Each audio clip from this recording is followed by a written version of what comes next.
What if the person everyone overlooked became the one holding all the power? She was just a waitress, ignored, underestimated, and cast aside. But when a single act of kindness caught the attention of a man who could change everything, her world flipped upside down. This is the story of how one woman rewrote the rules of a broken system and claimed her place at the top. The real question is, could she keep it? Before we dive in, drop a comment below. Where are you reading this, and what time is it? We'd love to connect with you. The air inside Urban Bistro pulsed with the frenetic energy of a Saturday night rush in downtown Atlanta.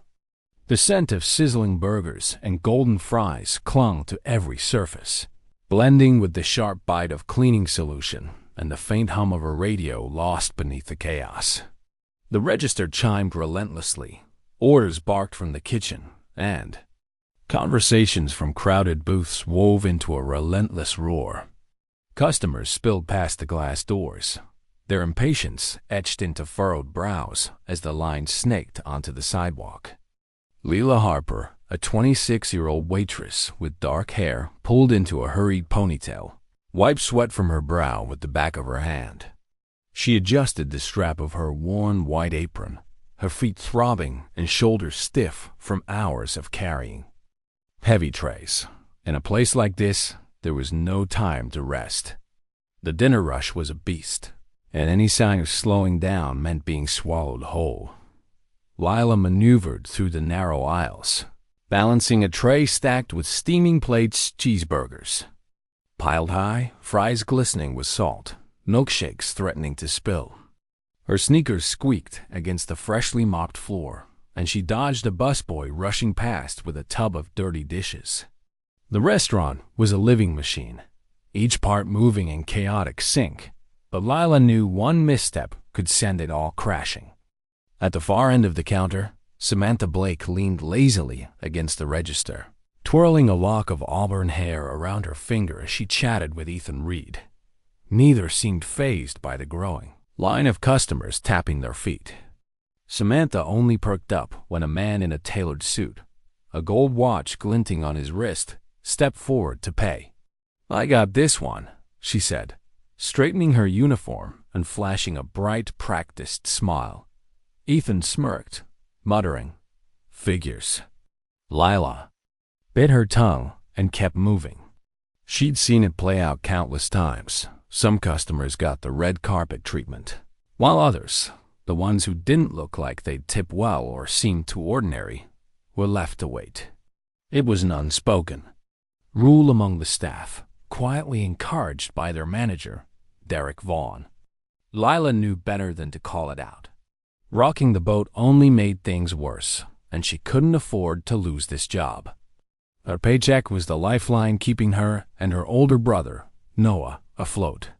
Noah was grinding through his final year of engineering school, and every dollar Lila scraped together went toward his tuition or the rent on their cramped apartment in a noisy corner of Atlanta.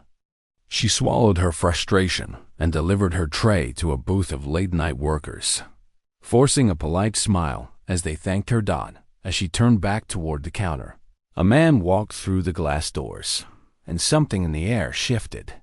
He was middle-aged, dressed neatly but simply, a navy button-up shirt tucked in the dark slacks. His posture was upright, his hands tucked casually into his pockets as he surveyed the restaurant with a calm, unreadable expression. There was a quiet weight to his presence, like a still lake hiding depths no one could see. Samantha glanced at him, her eyes flicking over his plain attire, then turned back to the man with the gold watch, punching in his order with exaggerated care. Ethan pretended to be busy refilling ketchup dispensers, his movements deliberately slow. Even Derek, lounging near the kitchen entrance with his arms crossed, barely spared the newcomer a glance before disappearing into the back. The man stood patiently, hands still in his pockets, as seconds stretched into a minute. No one moved to greet him. Lila's jaw tightened. It was subtle, the way they dismissed him, but it was deliberate. She'd seen it before. Customers ignored, because they didn't fit the profile of a valuable patron. It wasn't just unfair. It was wrong. Setting down her empty tray, she took a deep breath, pushing aside the hesitation clawing at her. Mind. She stepped forward, her voice warm but professional. "Good evening, sir," she said, meeting his gaze. "Welcome to Urban Bistro. What can I get started for you?" The man turned to her, his eyes studying her for a brief moment. Then a slow smile spread across his face, softening the sharp lines of his features. "Well," he said, his voice low and steady, "it's nice to finally be noticed."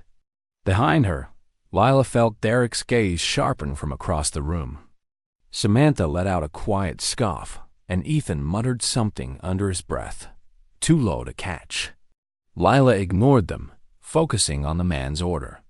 "I'll go with a classic," he said, his tone casual but deliberate. "Double cheeseburger? No onions, fries extra crispy, and a black coffee." Lila nodded, punching it into the system with practiced efficiency.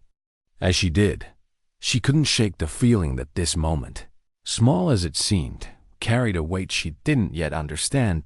In a quiet booth near the window, an older woman named Clara sat alone, her hands wrapped around a cup of chamomile tea. She was a regular, often overlooked by the staff, but Lila always made time to check on her, swapping stories about Clara's days as a schoolteacher. Clara watched now, her eyes flickering between Lila and the stranger. She'd told Lila once, "You're too good for this place, dear," her voice soft but firm.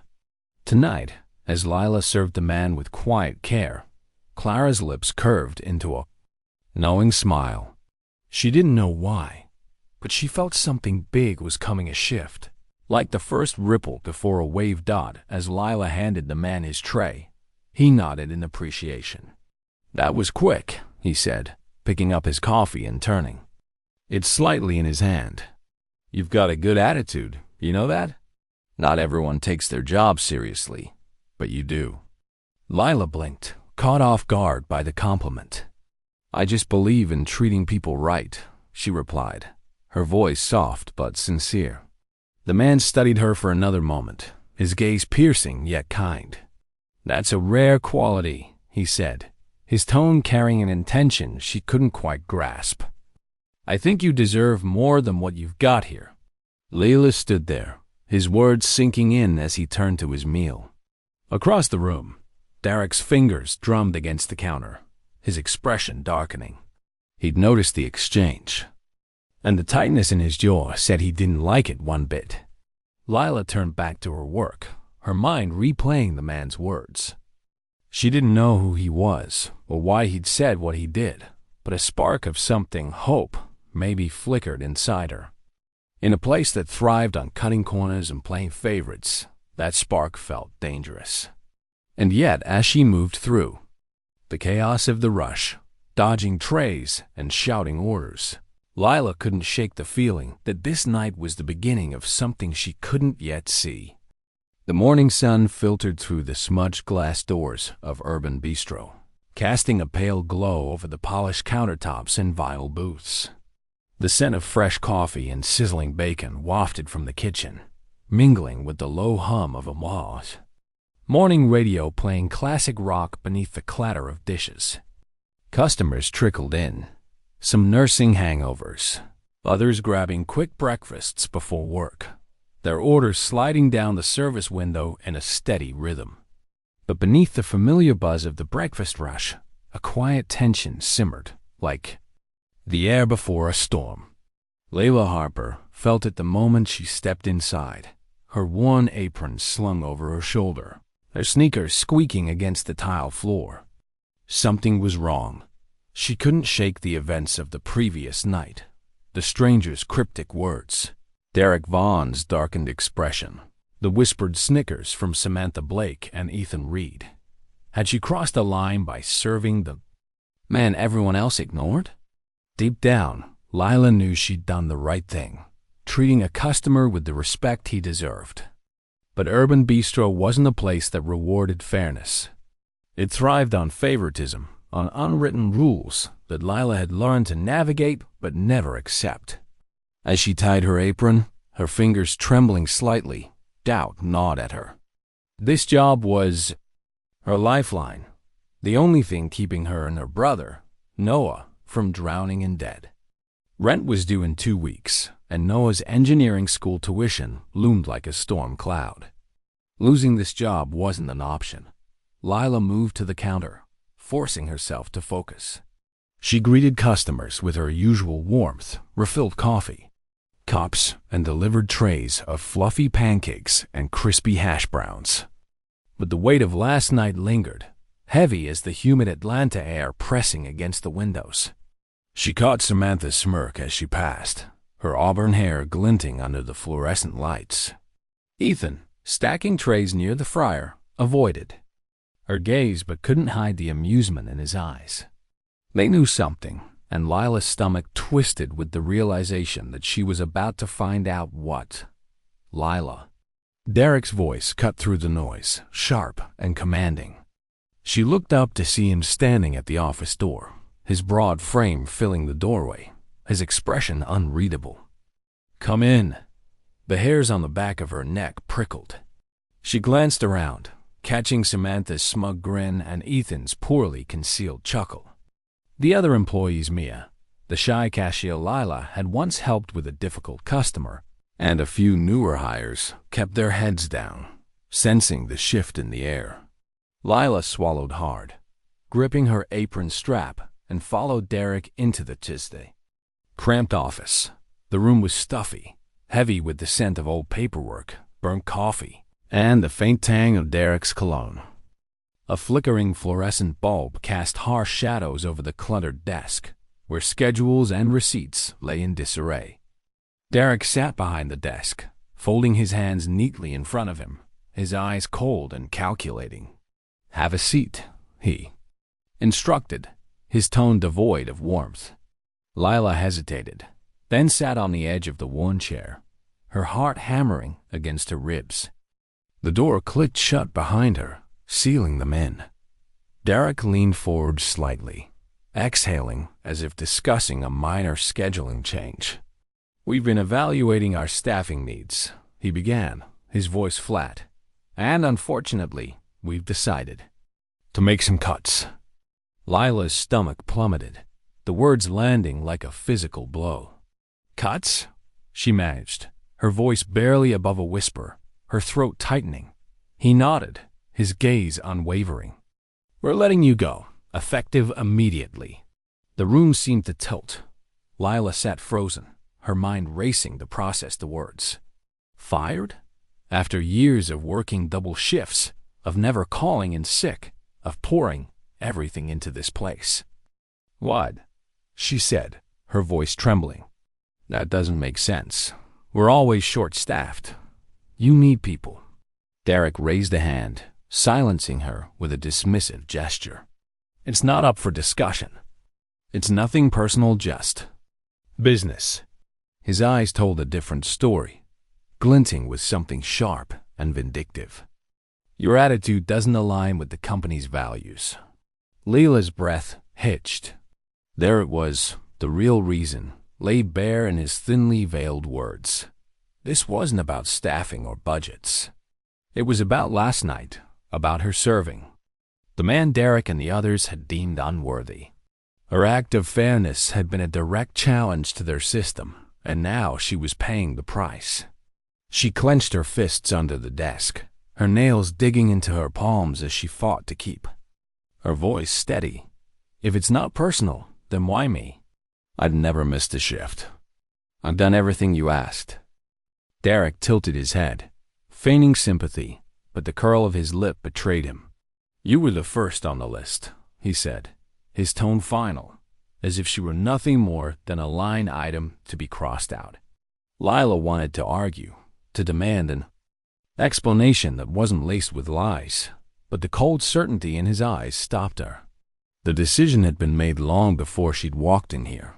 This was punishment, pure and simple. She forced herself to stand, her legs shaky, and walked to the door. "Fine," she said, her voice low but steady, refusing to give him the satisfaction of seeing her break. Derek gestured toward the exit, his expression smug. As Lila stepped out, the restaurant outside fell eerily quiet. Samantha leaned against the counter, arms crossed, her smirk now a full grin. Ethan pretended to focus on refilling napkin dispensers, but his shoulders shook with silent laughter. Mia glanced up from the register, her eyes wide with sympathy, but she said nothing. The other employees avoided Lila's gaze, their silence deafening. Lila untied her apron, folding it with deliberate care, and walked past them all, past the customers sipping coffee, past the sizzling bacon and the hum of the morning rush. The familiar scents and sounds, once comforting, now felt suffocating. She pushed through the glass doors, the cool morning air hitting her like a slap. Her hands trembled as she reached into her pocket, pulling out her phone. She scrolled to Noah's name, her thumb hovering over the call button. She wanted to tell him, to let the weight of this moment spill out, but she couldn't. Noah was already stretched thin, juggling classes and a part-time job. He didn't need her burdens. The phone rang once, twice, before his voice came through, bright and full of energy. "Hey, Lila, what's up?" Her throat tightened, the words refusing to come. She couldn't tell him not yet. Instead, she forced a small laugh, willing her voice to sound normal. "Nothing much," she said, her eyes fixed on the neon Urban Bistro sign glowing behind her. "Just wanted to check in." Noah didn't seem to notice the strain in her tone. "That's sweet of you. I'm about to head to class. Everything okay?" "Yeah," she lied, her voice barely steady. "Everything's fine." She ended the call, her chest aching as she slipped the phone back into her pocket. The street buzzed around her cars. Honking, pedestrians rushing past, but Lila felt utterly alone. She'd lost her job, not because she'd failed, but because she'd done the right thing. The injustice burned, sharp and unrelenting, but beneath it, a flicker of defiance sparked.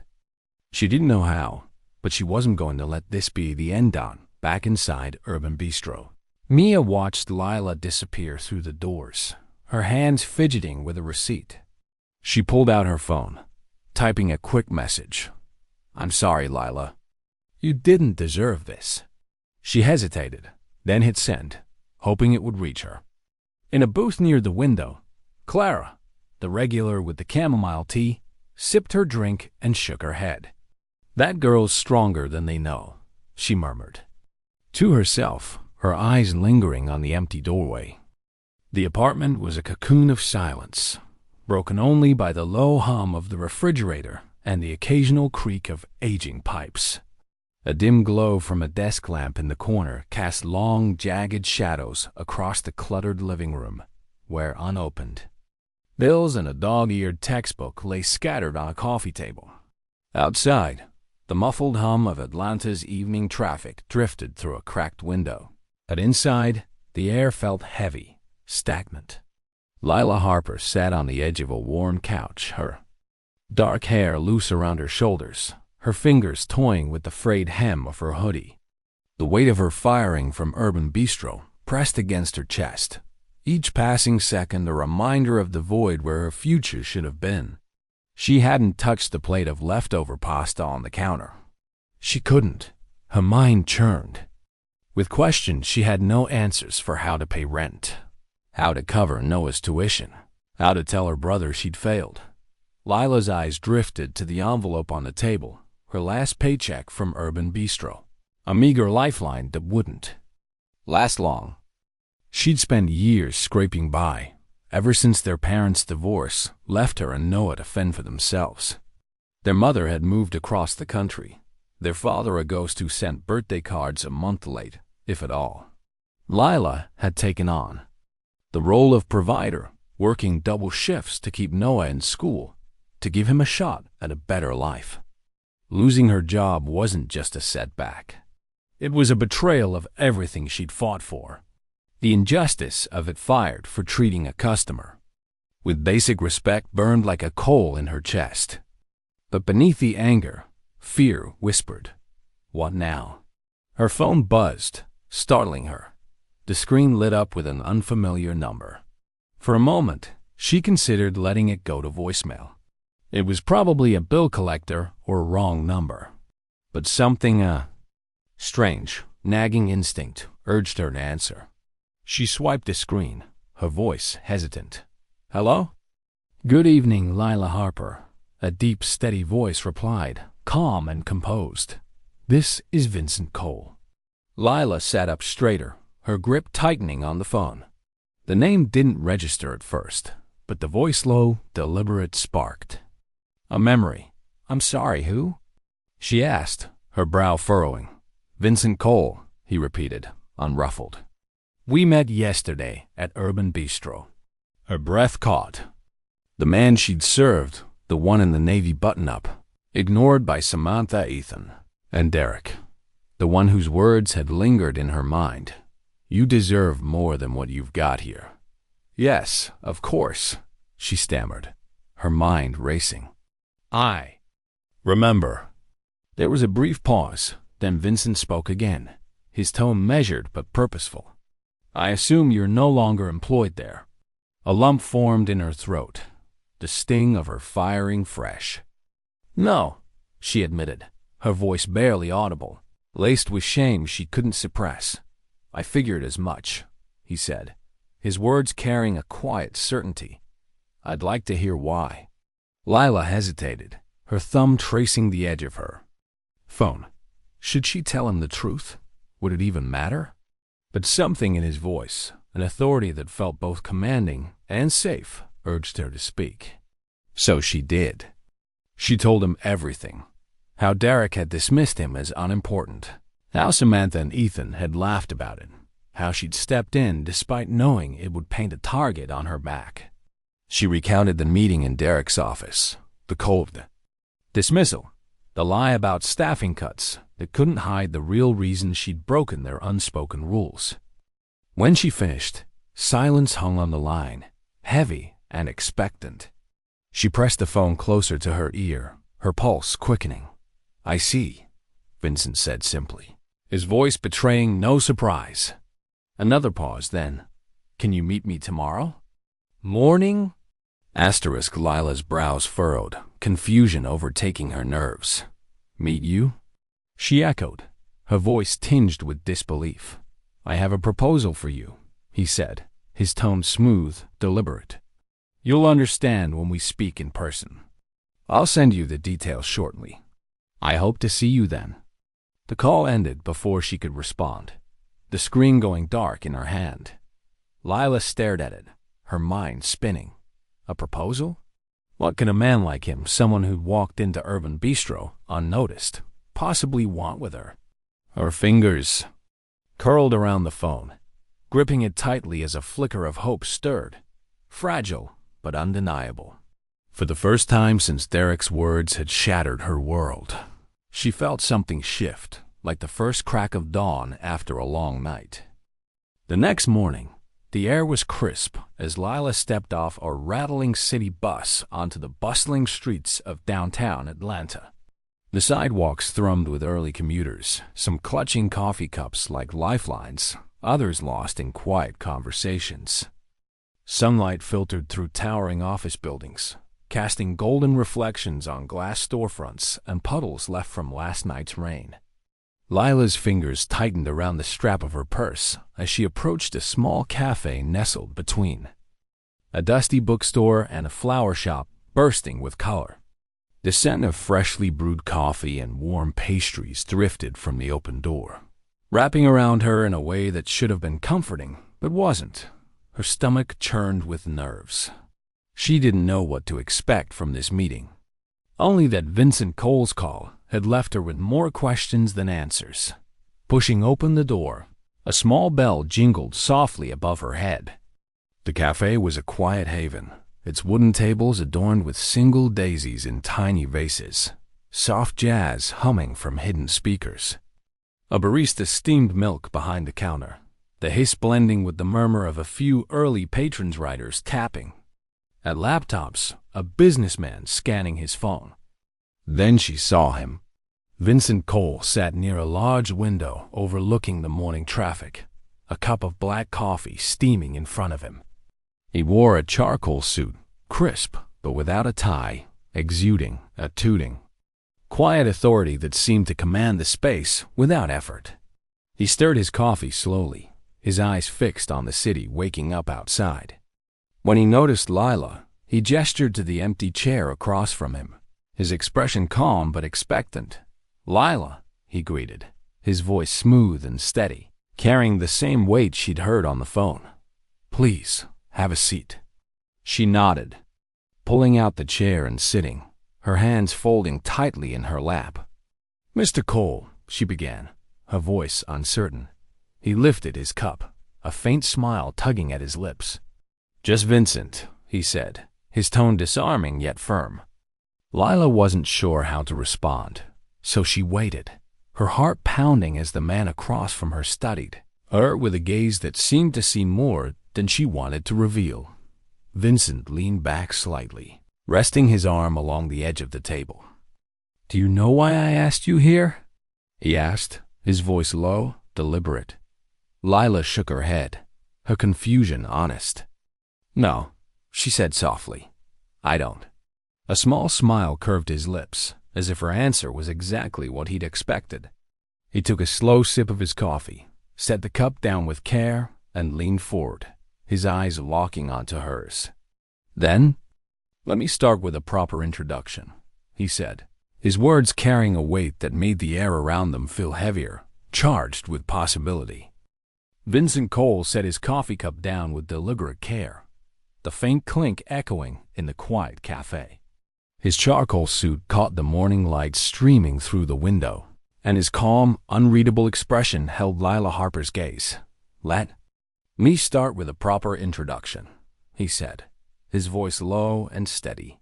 "I'm the founder and owner of the Urban Bistro chain." Lila blinked, the words hitting like a shockwave.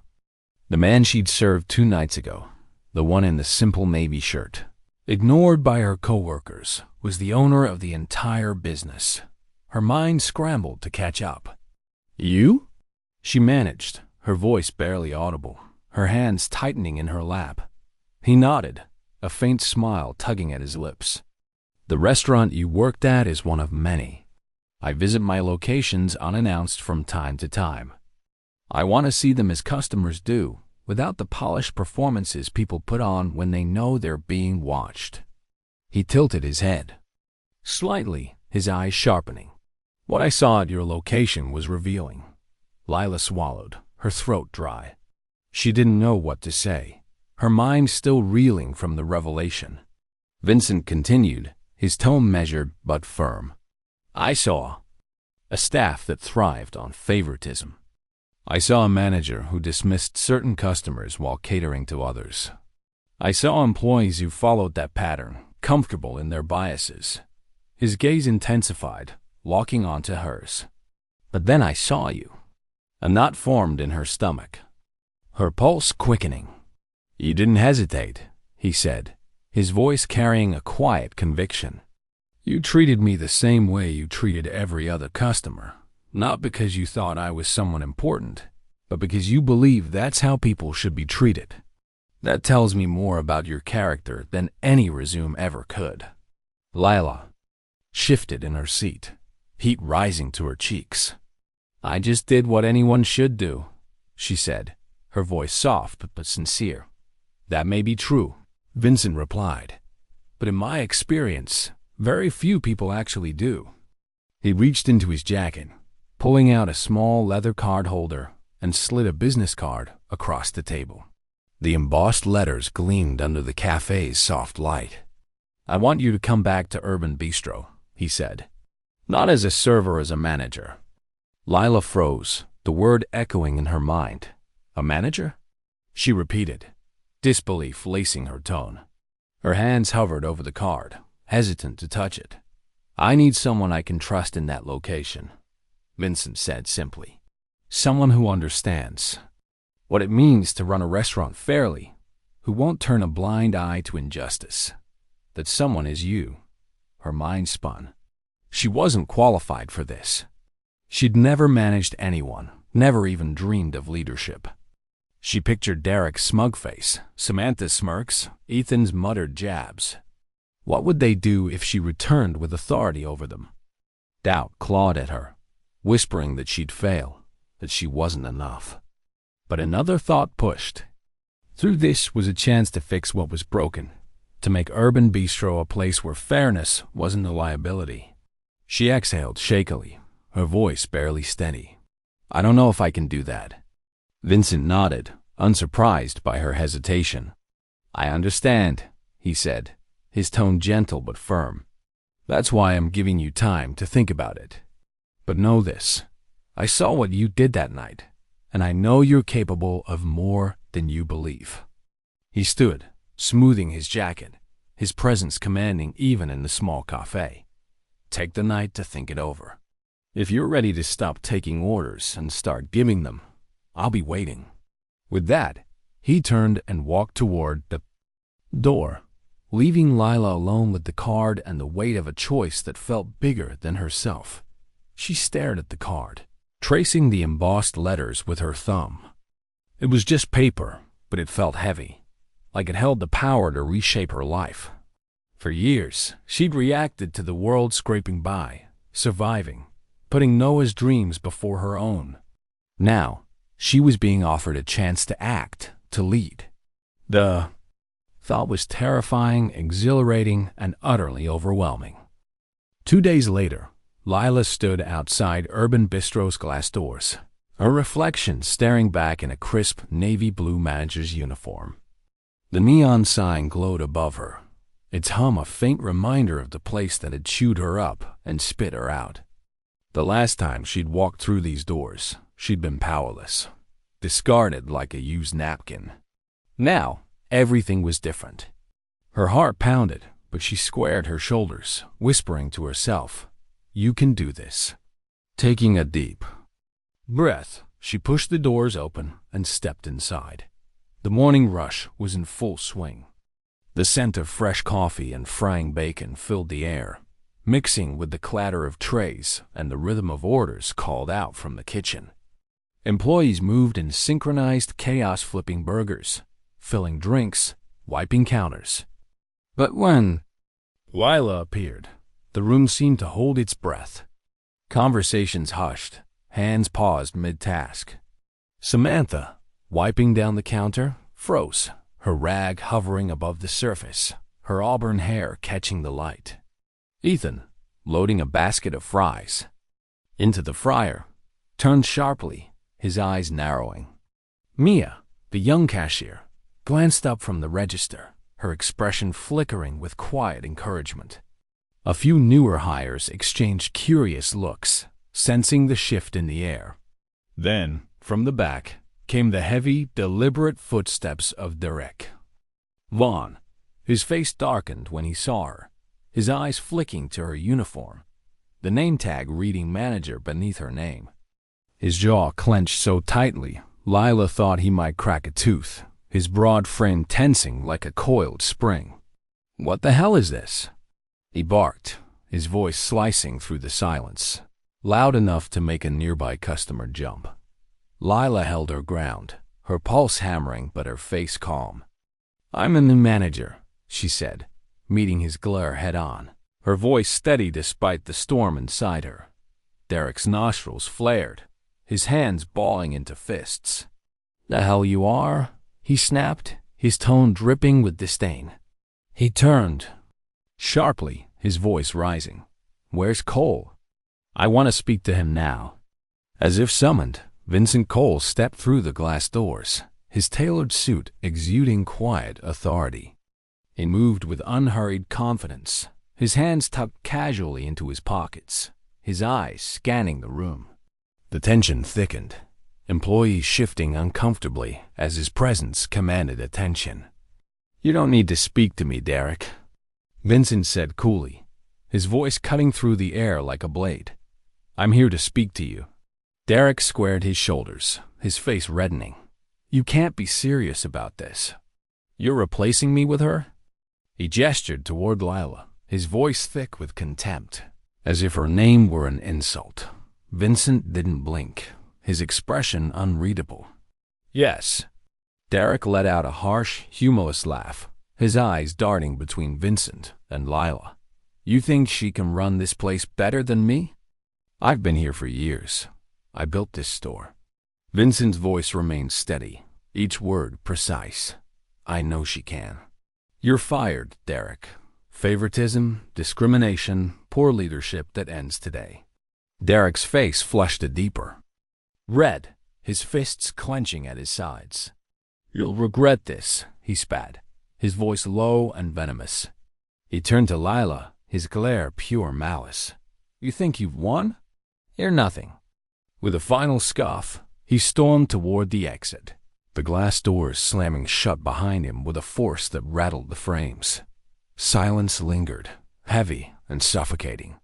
Samantha and Ethan exchanged uneasy glances, their shield gone. Layla took a steady breath, turning to the employees, her voice carrying through the room. "I know this is a shock," she said, her tone firm but earnest. "I know some of you won't be happy about it, but I didn't take this job to play favorites or settle scores. I took it because this place needs to change." Vincent nodded in approval, his eyes meeting hers briefly. Then he turned to leave, pausing to lean in and say quietly, "Your office is waiting." As he walked out, Lila felt the weight of every gaze in the room. The hardest part was over, or so she thought. But deep down, she knew this was only the beginning. The morning light streamed through the blinds of Urban Distro's manager's office, casting slanted shadows across a cluttered desk piled with schedules, receipts, and a chipped coffee mug. Lila Harper sat in a chair, her hands resting on the armrests, her gaze fixed on a stack of employee reports. The navy blue manager's uniform felt stiff, unfamiliar, a constant reminder of the weight now on her shoulders. For years, she'd been the one running trays, scrubbing tables, dodging Derek Vaughn's sharp tongue. Now, she sat in his old seat, the air heavy with the scent of stale coffee and paperwork. It wasn't just a new role, it was a new world. And every eye in the restaurant was on her. Outside, Urban Bistro hummed with the breakfast rush. The scent of sizzling bacon and fresh coffee wafted through the air, mingling with the clatter of dishes and the steady chime of the register. Customers lined up, exchanging sleepy greetings as servers darted between booths, trays stacked with pancakes and omelets. But beneath the familiar chaos, an undercurrent of tension rippled. Lila felt it as she stepped out of the office, her sneakers silent against the tile floor. Conversations among the staff quieted, heads turning to watch her. Some employees, Mia, the young cashier, and a few newer hires offered cautious nods, their eyes curious but hopeful. Others, like Samantha Blake, leaned against the soda machine, arms crossed, a smirk tugging at her auburn lips. "Well, look who's in charge now," Ethan Reed muttered nearby, just loud enough for Lila to hear, his hands busy with a stack of trays, but his tone dripping with sarcasm. Samantha chuckled, her eyes glinting. "Let's see how long that lasts." Lila ignored them, her pulse quickening but her face calm. She'd expected resistance. Derek's exit had been too explosive for anything else, but she wasn't prepared for how exposed it made her feel. Every move she made was a test, every word a chance to prove she belonged here. She took a deep breath, clapping her hands together to gather the staff. "All right, everyone, listen up," she said, her voice firm but clear, carrying over the hum of the restaurant. The room stilled, eyes turning to her. "There are going to be some changes around here. First and foremost, every customer gets treated with respect, no exceptions. No more picking and choosing who gets service. Second, shift assignments and tips will be fair. No favoritism. Everyone gets their share." A murmur spread through the group. Mia's face brightened, and a few newer hires exchanged glances, their interest piqued. But Samantha rolled her eyes, her smirk widening, and Ethan let out a quiet scoff, his arms crossing defiantly. Lila met their gazes evenly, refusing to flinch. "If we do this right," she continued, "it means a better workplace for everyone. I am counting on all of you to make that happen." The words felt bold, almost foreign coming from her mouth, but she meant them. She had to nod as the breakfast rush surged. The cracks in the team became glaring. Samantha moved with deliberate slowness, her hands lingering on the grill as she assembled burgers haphazardly. A patty came out nearly raw. Fries sat under the heat lamp until they turned limp. Ethan dragged his feet at the drink station, pouring sodas at a glacial pace, leaving customers tapping their fingers on the counter in frustration. A man in a crisp suit, Mr. Harris, a regular Derek had always fawned over, snapped from the front of the line. "This place is a mess. Where's Derek? He never let things get this bad." His voice carried, drawing heads from nearby booths, and Lila's jaw clenched. She knew exactly what Samantha and Ethan were doing, testing her, pushing her to crack under the pressure. They wanted her to fail, to prove she didn't belong. Lila's hands curled into fists, her nails digging into her palms. She could feel the weight of every gaze, customers growing impatient, employees waiting to see how she'd handle it. Doubt whispered in her mind, the same voice that had haunted her in the cafe with Vincent. "You're not ready for this." But then she remembered his words. "I know you're capable of more than you believe." She straightened, pushing the doubt aside. She wouldn't let them win. Without a word, Lila grabbed a spare apron from a hook behind the register and tied it on. She stepped to the drink station, her movements swift and precise. "Ethan," she said, her voice firm but calm, "I need you to move faster. Customers are waiting." Ethan shrugged, filling a cup with soda at an agonizingly slow pace, his lips curling into a mock innocent smile. "Oh, my bad," he said, his tone dripping with sarcasm. "Didn't realize we were in such a rush." Lila met his eyes, unflinching.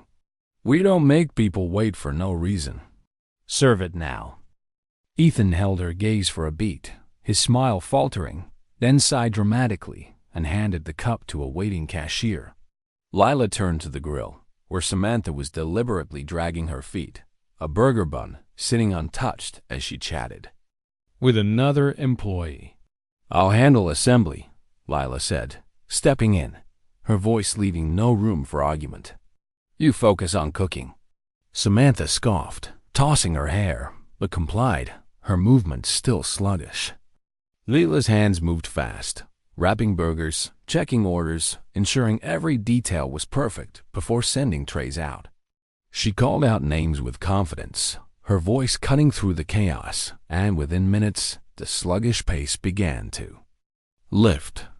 Customers who'd been grumbling now accepted their trays with nods of appreciation, the line moving smoothly again. Near the glass doors, a figure appeared, his tailored suit unmistakable. Vincent Cole stood with his arms crossed, his sharp eyes scanning the restaurant.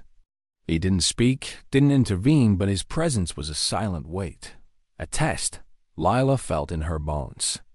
Her heart pounded. This was her chance to prove him right. A woman waiting at the pickup counter nudged her husband, her voice low but clear. "That girl knows what she's doing." Another man, sipping his coffee, nodded. "Should have been running this place a long time ago." Vincent watched a moment longer, then turned and left without a word, his expression unreadable. Lila exhaled, her shoulders relaxing slightly, but the tension in the air remained. By the time the rush died down, order was restored, but the damage was done. Samantha and Ethan had shown their cards, and Lila knew she couldn't let it slide. After the last customer left, Lila called them into the office. The room felt smaller now, the air thick with unspoken challenges. Samantha sat with her legs crossed, her smirk defiant, while Ethan leaned against the doorframe, his posture tense. Lila stood, her voice measured but unwavering. I gave you both a chance to adjust, she said, her eyes moving between them. I let you settle into this transition. But today proved you're not interested in working as a team. This is your last warning. If you want to keep your jobs, start doing them. If not, I have no problem replacing you. Samantha laughed, sharp and mocking. You can't. I can. Lila cut in, her voice like steel. And I will. Samantha's smirk faded, her eyes narrowing with fury. She stood, pushing past Ethan and storming out, the door slamming behind her. Ethan lingered, his fingers tapping nervously against his arm, his expression conflicted. I don't know, he muttered, his voice low, almost to himself. He gave Lila one last glance before stepping out, leaving her alone in the office. Lila leaned back against the desk, pressing her hands against the cool surface. Her body was drained, her mind racing. She'd survived her first test, but the war was far from over. Samantha and Ethan weren't done, and the shadow of Derek's parting words, "You're nothing," still lingered. But as she straightened, a quiet resolve settled in her chest. She wasn't nothing. She was just getting started. The evening rush at Urban Bistro had faded, leaving the restaurant in a rare moment of quiet. The fryers hummed softly, their heat lingering in the air, and the faint clink of dishes being stacked echoed from the kitchen. The scent of charred beef and cleaning solution hung heavy, a reminder of the chaos that had dominated just hours ago. Most employees had clocked out, their footsteps fading into the Atlanta night, leaving only a skeleton crew to close up. Lila Harper sat alone in the manager's office, the dim glow of a computer screen casting harsh light across her face. Her navy blue uniform was slightly wrinkled, her dark hair escaping its ponytail, but her eyes were sharp, focused.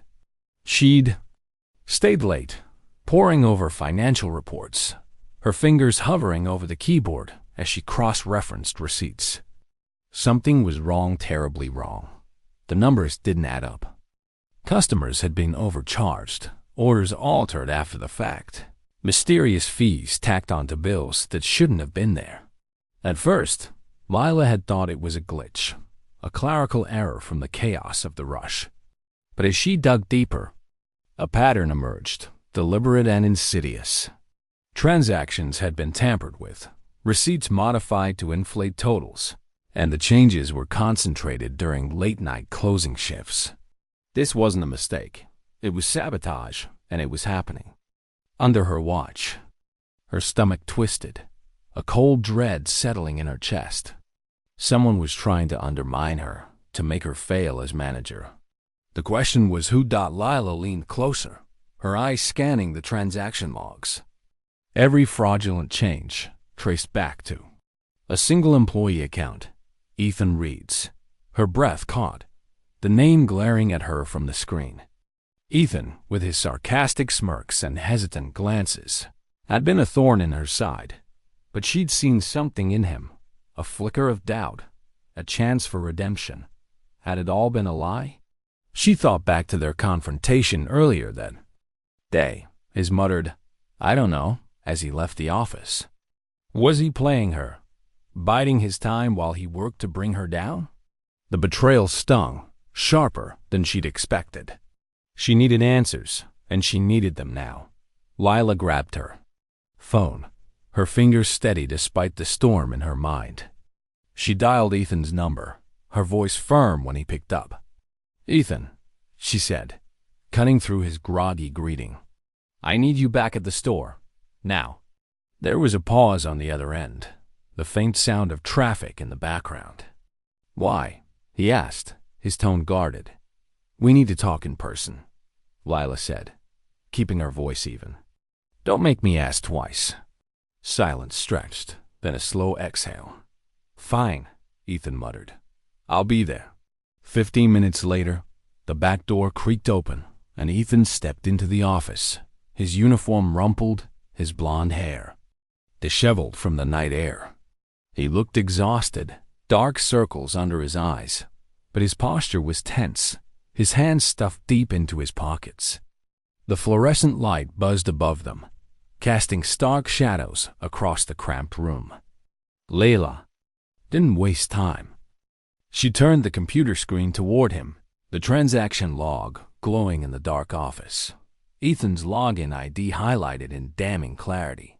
"Explain this," she said, her voice low but unyielding. Ethan's eyes flicked to the screen, his jaw tightening. He shifted his weight, his fingers twitching in his pockets.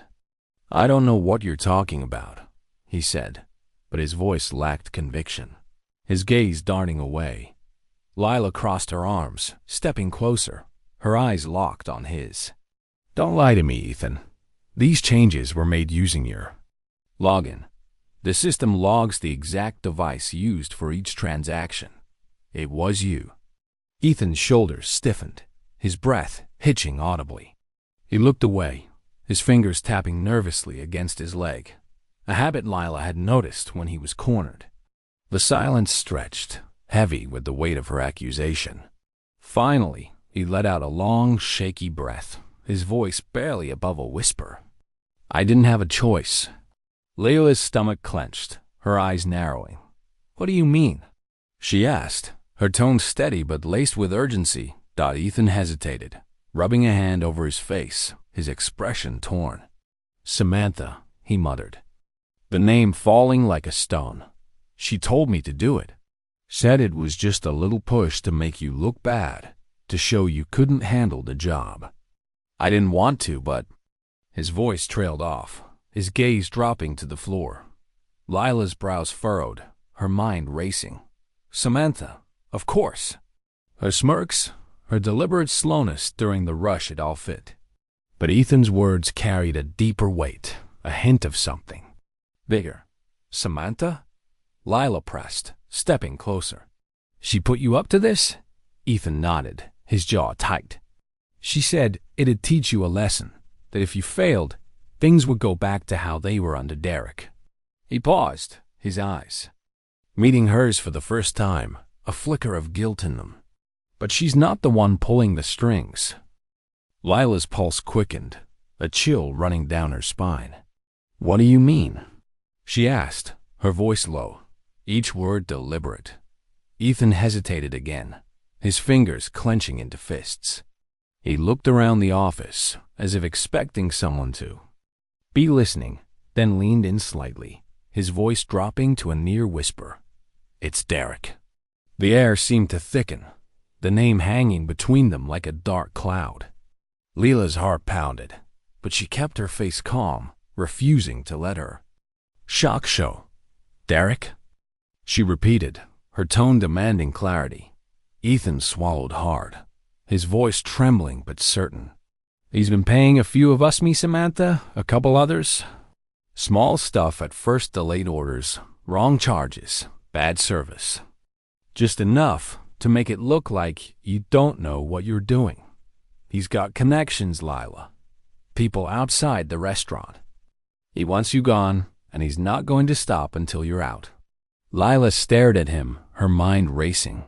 This wasn't just petty workplace drama anymore. It was a calculated attack, a battle for control. Derek's parting words echoed in her head. "You're nothing." He'd meant it as a taunt, but now she saw it for what it was, a promise. He wasn't done with her.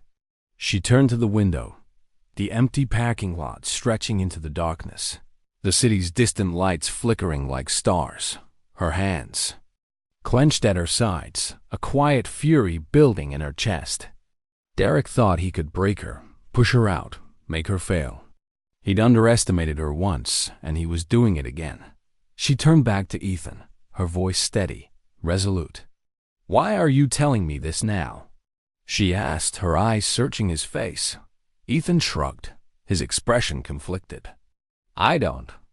"No," he said, echoing his words from earlier that day. "Maybe I'm tired of being his pawn. Maybe I think you're not as bad as they say." He paused, then added, "But if you're going to do something about it, you better do it fast. Derek's not playing games." Lila nodded, her mind already spinning with plans. She didn't trust Ethan, not fully, but his confession was a crack in the wall, a chance to fight back. She straightened, her resolve hardening like steel. "Go home, Ethan," she said, her voice calm but commanding. "We'll talk tomorrow." He gave her one last look, then turned and left, the back door creaking shut behind him. Lila leaned against the desk, the computer screen still glowing with evidence of betrayal. The restaurant was silent now, but the battle was just beginning. Derek had made his move. Now it was her turn.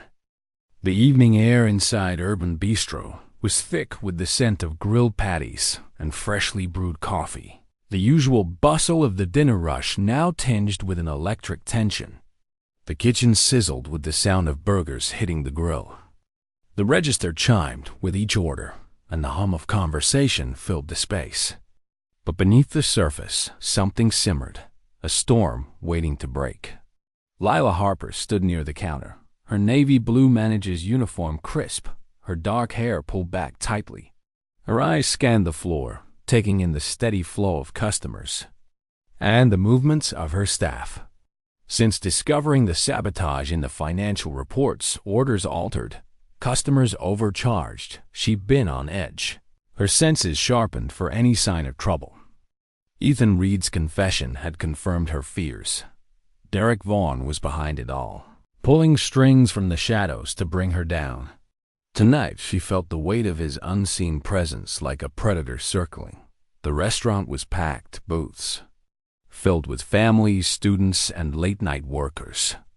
Orders poured in, trays sliding down the service window in a relentless rhythm. Lila had tightened operations since her first day as manager, ensuring every customer was served promptly and fairly. But the strain of Samantha Blake's defiance and Ethan's wavering loyalty lingered. She caught Mia, the young cashier, handling a rush of orders with quiet efficiency, her shy smile a small comfort. Other employees moved with purpose, some warming to Lila's changes, others still wary.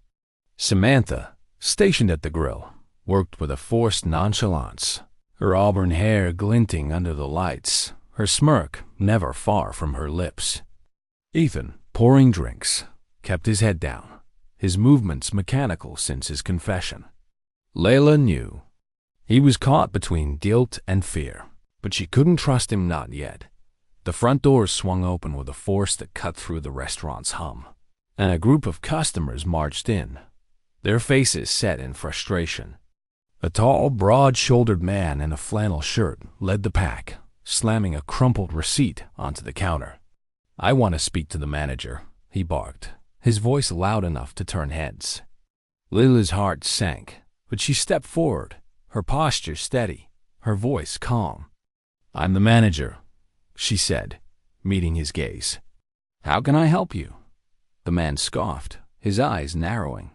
"You can start by explaining why I was charged for 2 meals when I only ordered 1. A woman beside him held up her phone, her voice sharp. "I ordered online yesterday, and my total was $5 more than it should have been." I called, but no one answered. A third voice chimed in, a young man with a backpack. "My order was completely wrong. I asked for no pickles, but guess what? Pickles on everything." The complaints snowballed, more customers joining in, their voices rising like a tide over charges, incorrect orders, delayed service. Lila's stomach tightened. This wasn't a coincidence. It was a coordinated attack, and she knew exactly who was behind it.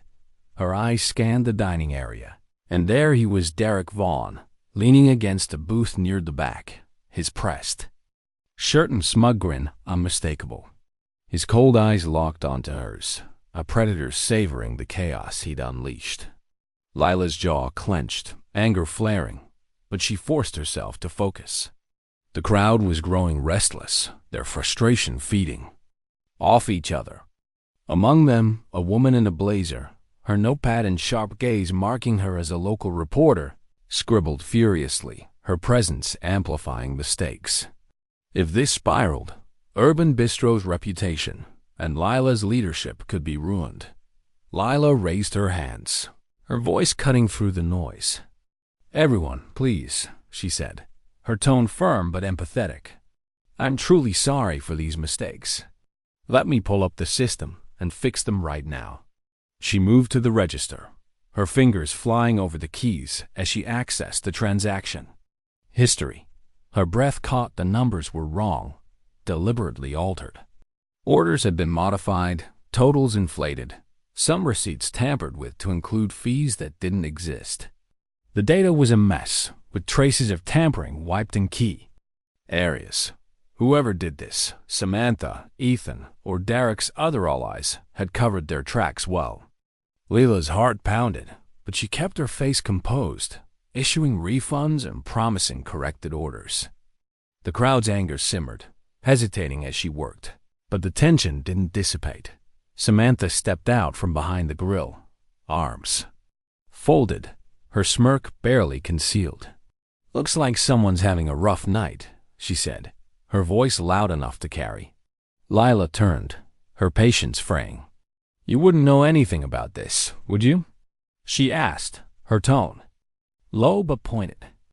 Samantha tilted her head, feigning innocence. "About what? Customers being unhappy? That's your problem now, isn't it?" Her words were a taunt, a challenge thrown in front of everyone. Lila stepped closer, her voice steady but laced with steel. "You think you can do this without consequences?"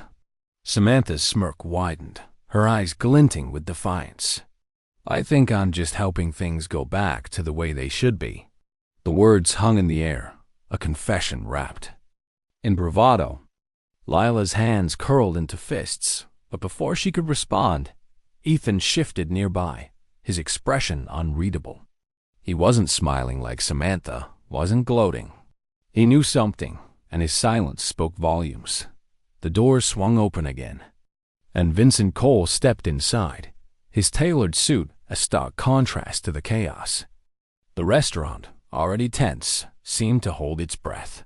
His sharp eyes scanned the room, taking in the frustrated customers, the crumpled receipts, Derek's smug presence, and Lila at the center of it all.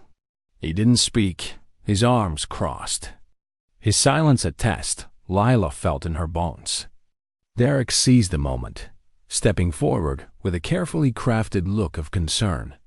"Vincent," he said, shaking his head, his voice smooth but laced with venom. "I just happened to stop by, and it's a shame to see the place like this. It never had these problems when I was in charge."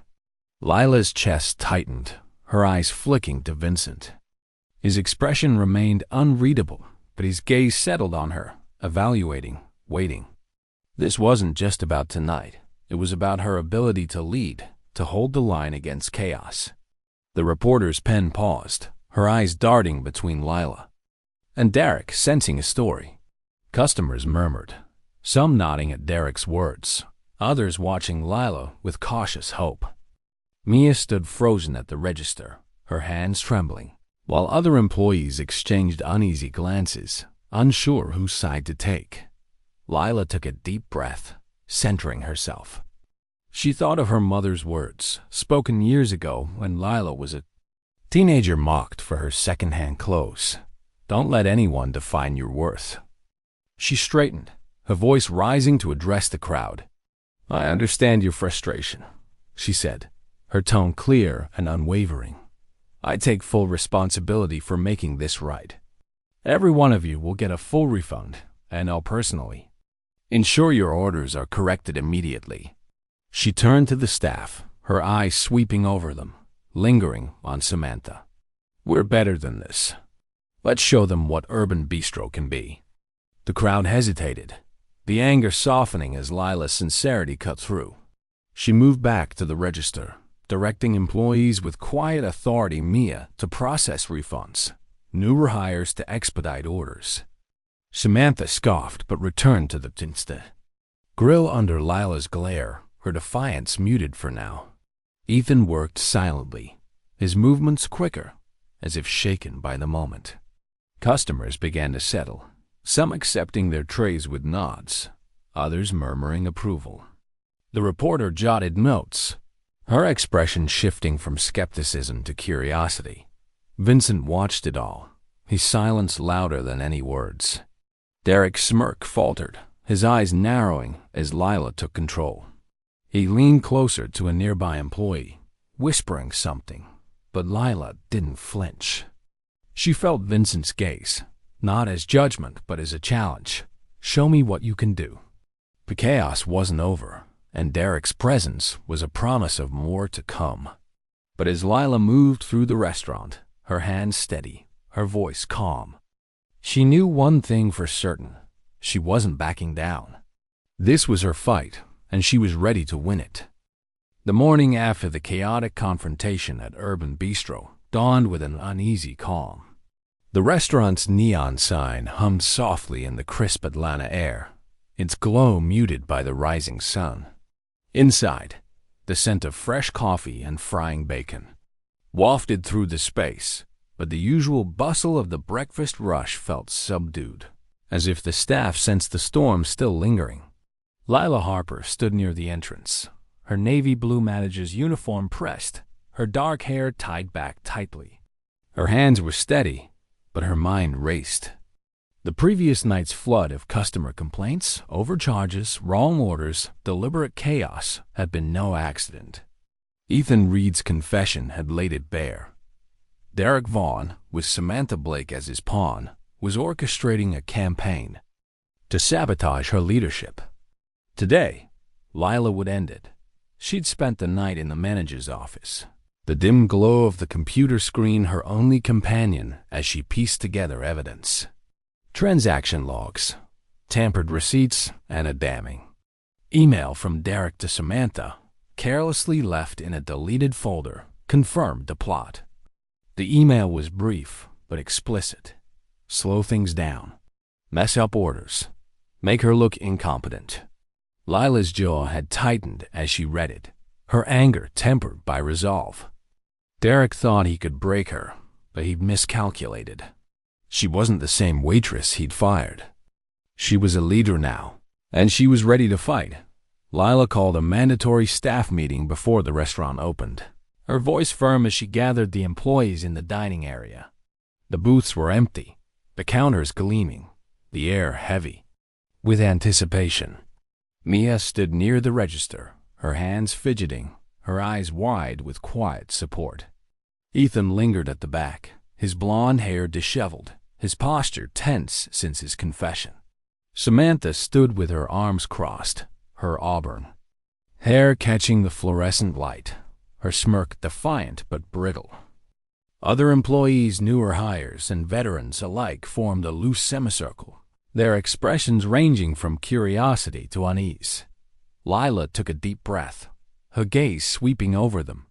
"As most of you know," she began, her voice clear and steady, "we've had serious issues here. Overcharged customers, sabotaged orders, complaints piling up. Last night, I found out why." A murmur rippled through the group, heads turning, eyes darting to Samantha and Ethan. Lila clicked a remote, and the TV screen on the back wall, usually reserved for the daily menu, flickered to life. She'd spent hours organizing the data. Financial logs, altered transactions, user IDs, highlighted in stark clarity. "I'm implementing a full audit of Urban Bistro," she announced, her tone unwavering. "Every suspicious charge, every fraudulent order, it's all here." She scrolled through the evidence, the numbers painting a clear picture of betrayal. Ethan's login appeared repeatedly, but so did Samantha's, tied to late-night changes. That matched Derek's instructions. Samantha scoffed loudly, her voice cutting through the silence. "Seriously? You're doing all this to play hero?" Her smirk was a challenge, but her eyes flickered with unease. Lila met her gaze evenly. "I'm doing this because customers trusted us, and we failed them. Because employees deserve a fair workplace, and they were manipulated. If anyone wants to defend that, go ahead." Her words hung in the air, a gauntlet thrown. Silence followed, heavy and expectant. Ethan shifted, his breath hitching audibly. All eyes turned to him, his hands clenching, then loosening. He cleared. his throat, his voice low but clear. "It was me," he said, the admission landing like a stone. A collective gasp rippled through the room. He exhaled sharply, his gaze flicking to Samantha, then back to Lila. "I changed the orders. I overcharged customers. But I didn't do it alone." He turned slightly, his expression tight with guilt. "Samantha told me to. She said it was Derek's plan." Samantha's head snapped toward him, her face twisting with fury. "You little—" she started, but Lila held up a hand, silencing her. "Stop," Lila said, her voice like steel. She turned to the group, her eyes steady.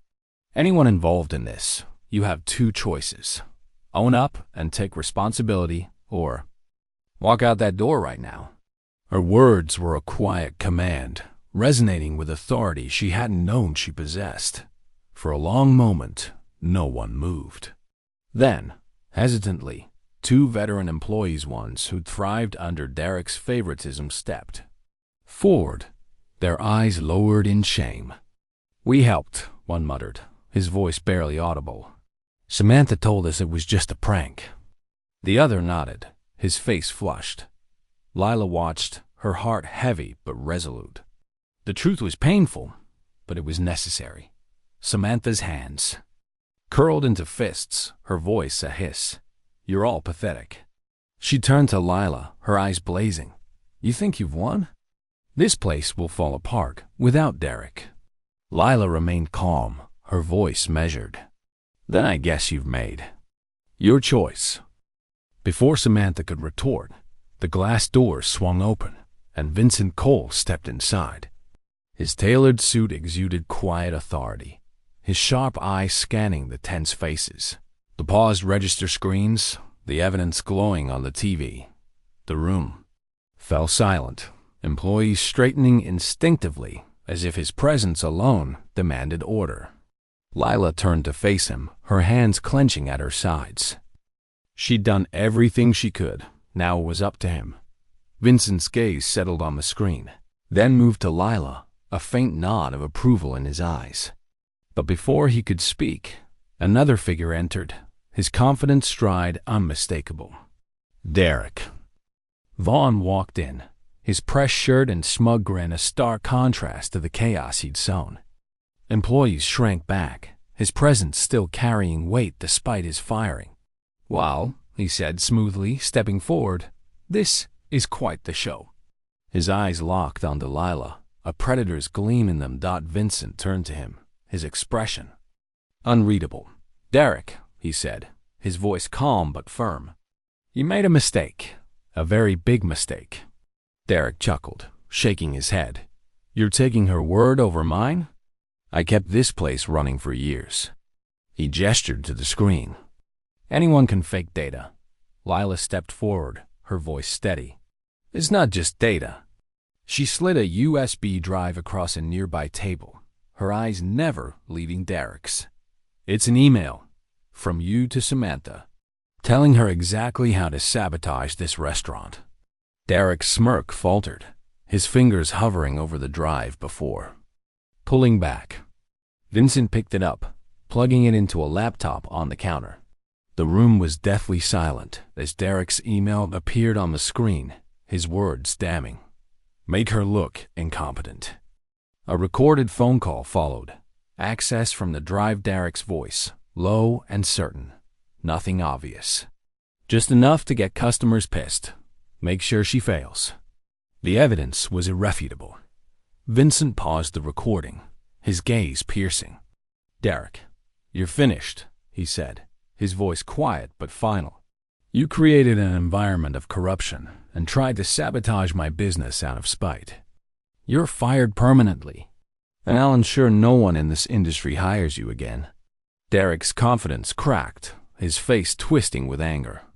"You're all fools," he spat, his eyes darting to Lila. "This place will collapse without." He turned to leave, but Vincent's voice stopped him. "Leave the key," Vincent said, his tone unyielding. Derek froze, his hand clenching around the key in his pocket. With a final glare, he yanked it out and tossed it onto the table, where it clattered near Lila's hand. He stormed out, the door slamming behind him.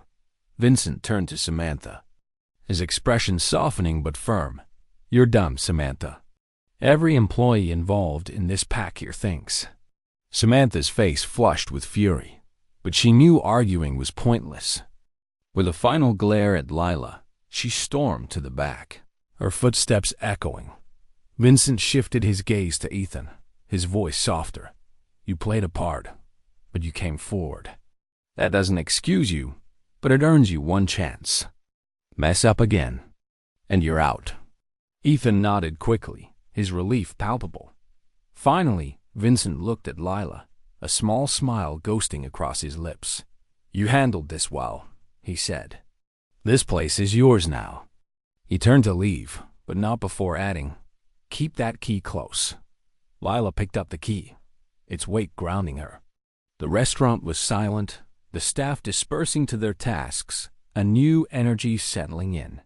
She'd faced Derek and won, but the victory felt fragile.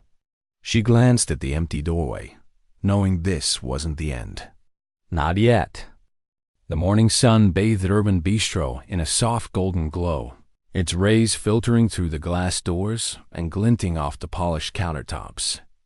The air carried the familiar scent of fresh coffee and frying bacon, but there was a new lightness to it, as if the restaurant itself had exhaled after weeks of tension.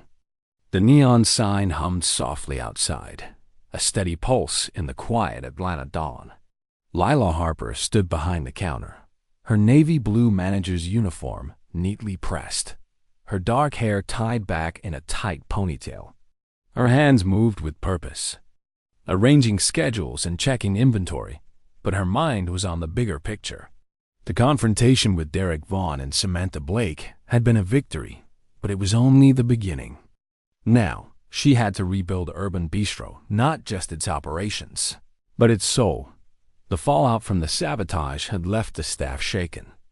Derek's permanent exit and Samantha's firing had stripped away the old guard, but the wounds of favoritism and mistrust lingered. Some employees, like Mia, had rallied behind Lila, their quiet support a lifeline. Others, especially those who thrived under Derek's rule, remained skeptical, their glances wary as they moved through their tasks. Ethan Reed was the wild card. His confession had helped expose Derek, but his loyalty was still untested. Lila knew rebuilding trust would be harder than exposing betrayal, but she was determined to try Dodd as the breakfast rush began. Employees trickled in, their chatter softer than before. The kitchen sizzled with the sound of eggs hitting the grill, and the register chimed with early orders. Lila watched from the sidelines, noting the subtle changes. Mia handled the counter with newfound confidence, her shy smile brighter as she greeted customers.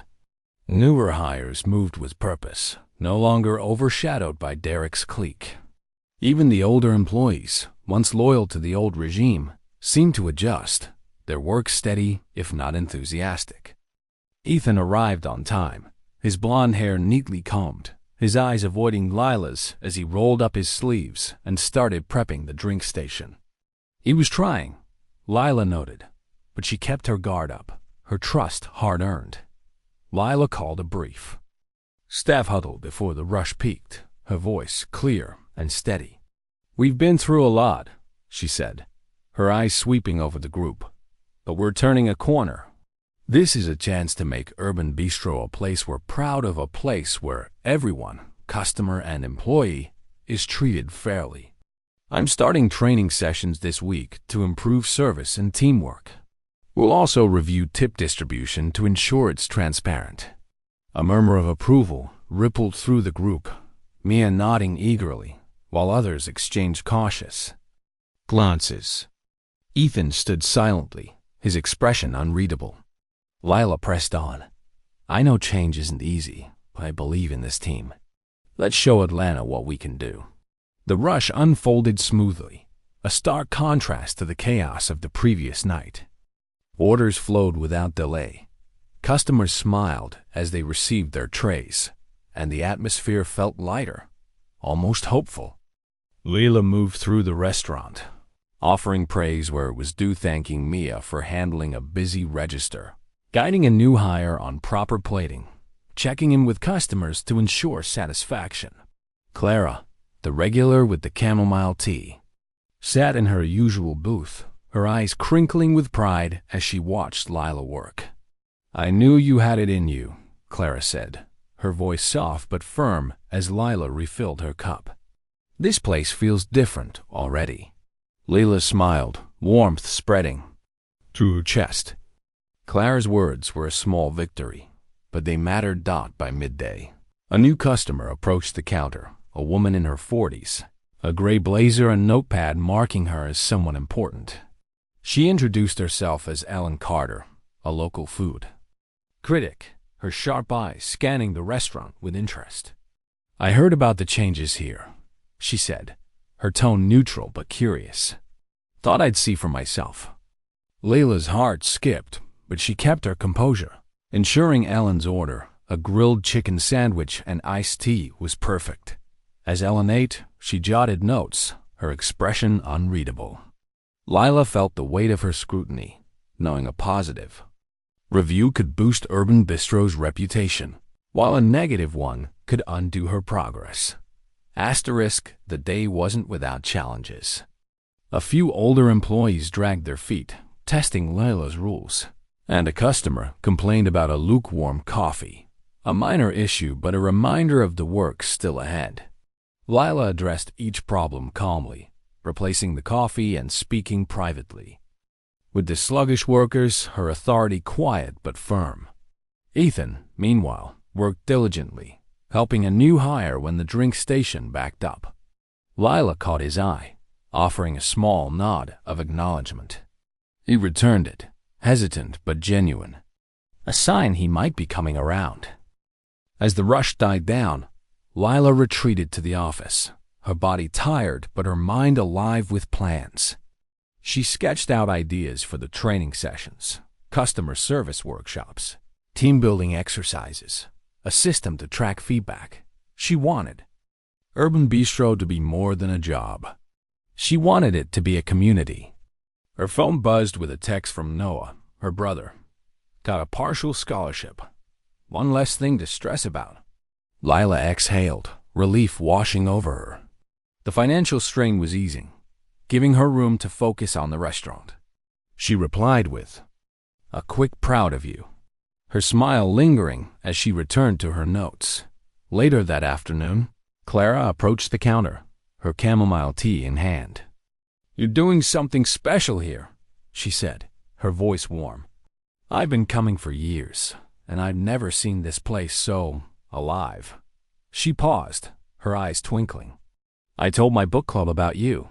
They're coming next week." Lila laughed, touched by the gesture.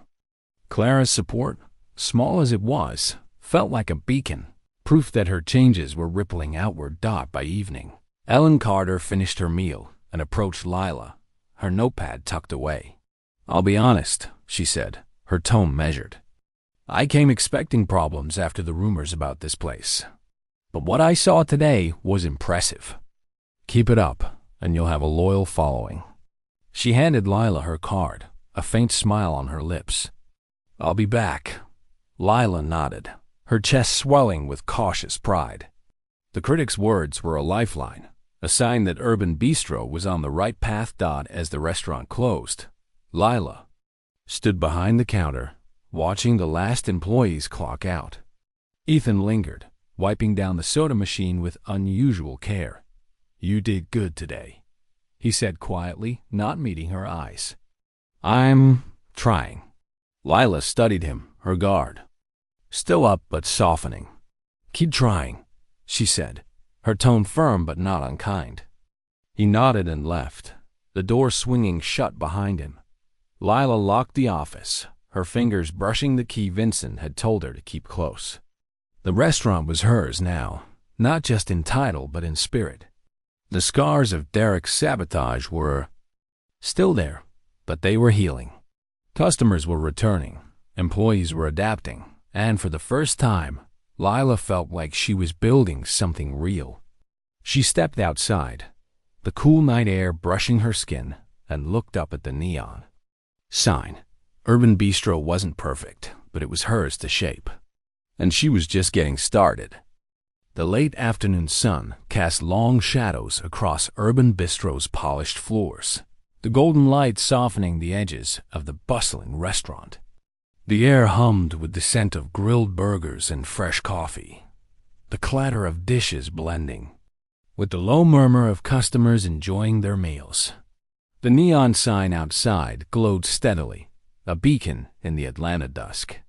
Layla Harper moved through the dining area, her navy blue manager's uniform crisp, her dark hair pulled back in a neat ponytail. Her steps were confident, her smile warm as she checked on tables, but her eyes carried a quiet vigilance. The past weeks had transformed Urban Bistro Fare's service transparent tips, and a growing sense of teamwork had replaced Derek Vaughn's toxic reign. Yet, Lila knew peace was fragile. Victory over Derek and Samantha Blake had come at a cost, and she couldn't shake the feeling that the fight wasn't over. The restaurant was thriving, a testament to Lila's leadership. Customers returned in droves, drawn by word of mouth about the new Urban Bistro. Clara, the regular with the chamomile tea, brought her book club, their laughter filling a corner booth as they raved about the food. Alan Carter, the food critic, had published a glowing review in the local paper, praising the restaurant's turnaround and Lila's quiet but commanding presence. Employees, too, were settling into the changes. Mia worked the register with newfound ease, her shy demeanor giving way to confidence. Even skeptical veterans began to trust Lila's system, their work more consistent. Ethan Reed, once a reluctant ally, had become a quiet asset, his efforts steady if not fully trusted. But beneath the progress, a shadow lingered, a whisper of the past that refused to fade. Lila was in the office, reviewing the week's financials when the mail arrived. Amid the usual invoices and flyers was a plain envelope, her name scrawled in jagged handwriting. No return address. Her stomach tightened as she tore it open, pulling out a single sheet of paper. The words were typed, stark and menacing. You think you've won, but you're nothing. This isn't over. The signature was unmistakable Derek. Her breath caught, her fingers trembling as she reread the note. The threat was vague but chilling, its venom seeping into her bones. Derek's voice echoed in her mind, his parting words from weeks ago. You're nothing. This wasn't just a taunt, it was a promise, a reminder that he hadn't let go.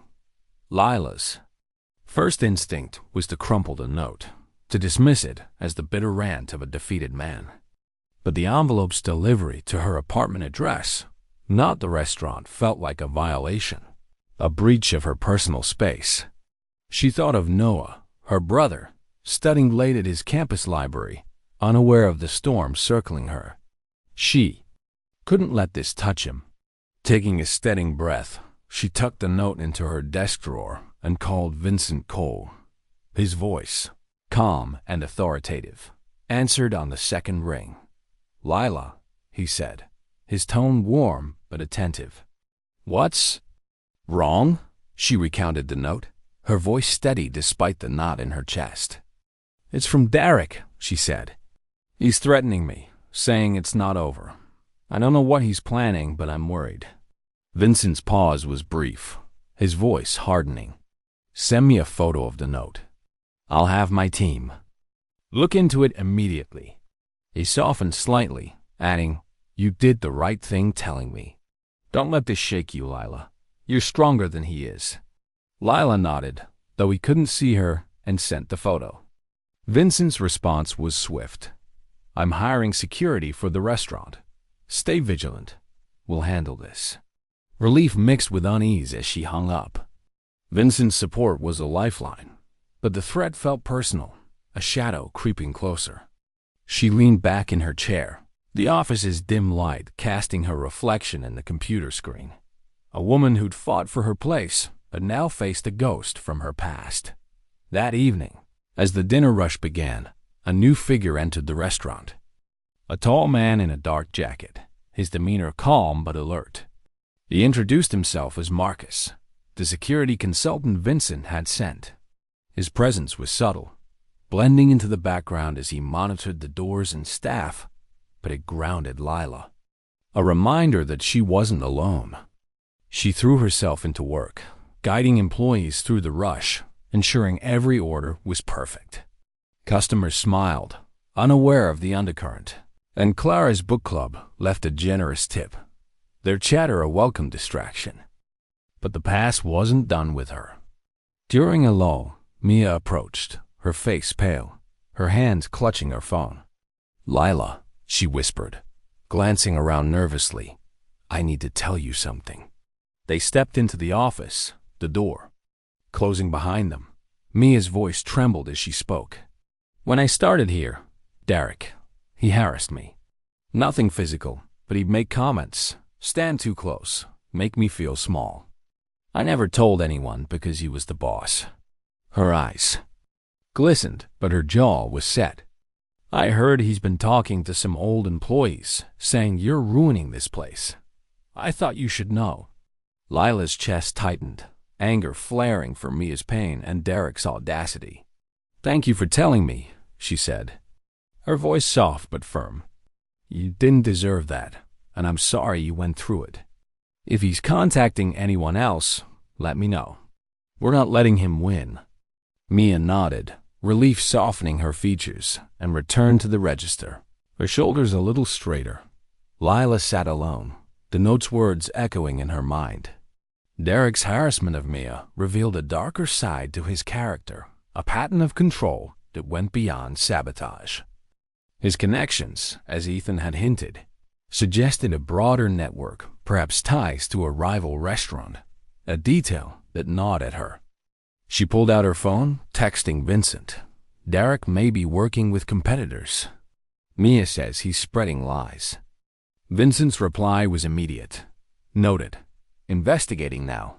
Keep leading." Lila exhaled, her resolve hardening.